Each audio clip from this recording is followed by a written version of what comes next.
বাগেরহাটে কুমিরের মুখে একটি কুকুর পড়ে যাওয়ার ভিডিও মাত্র কয়েক সেকেন্ডের এই দৃশ্যই নাড়িয়ে দিয়েছে সামাজিক যোগাযোগ মাধ্যমকে। ভিডিওটি ছড়িয়ে পড়ার পরই সোশ্যাল মিডিয়ায় সমালোচনার ঝড় ওঠে। প্রাণী অধিকার নিয়ে সবসময় সোচ্চার অভিনেত্রী জয়া আহসান লিখেছেন, একজনের কন্টেন্ট বানানো আর মজা করার জন্য যে তাকে নির্মমভাবে অনর্থক মরতে হবে এটা সে বোঝেনি। বোকা কুকুর।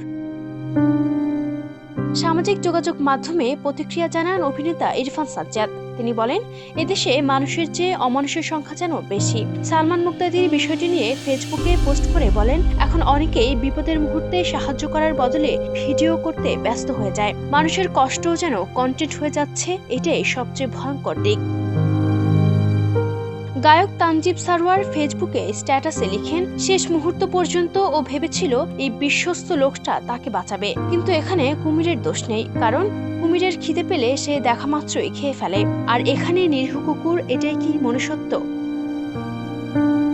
ফেসবুকে দেয়া পোস্টে প্রতিক্রিয়া জানান অভিনেত্রী পরিমণি। কুকুরটিকে না বাঁচিয়ে ভিডিও করতে থাকা মানুষদের উদ্দেশ্য করে তিনি লেখেন, কতগুলো কুকুর দাঁড়িয়ে দাঁড়িয়ে এটা দেখলো।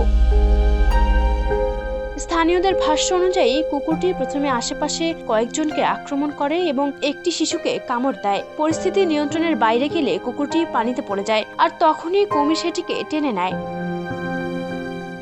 মাজারের নিরাপত্তা কর্মী জানায়, কুকুরটি তাকে আঁচড় দিলে আত্মরক্ষার চেষ্টা করতে গিয়ে সেটি পানিতে পড়ে যায়, আর ঠিক সেই মুহূর্তেই কুমির শিকার করে। পরে কিছু সময় পর কুকুরটি ভেসে উঠলে সেটিকে সরিয়ে ফেলা হয় এবং তিনি নিজেও চিকিৎসা নেন।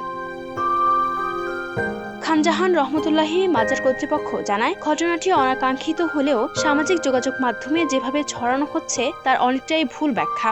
একই সঙ্গে জেলা প্রশাসন বিষয়টি গুরুত্ব দিয়ে তদন্ত কমিটি গঠন করেছে, যাতে প্রকৃত ঘটনা স্পষ্টভাবে সামনে আসে। Ayesha Akter Swarna, Campus Times.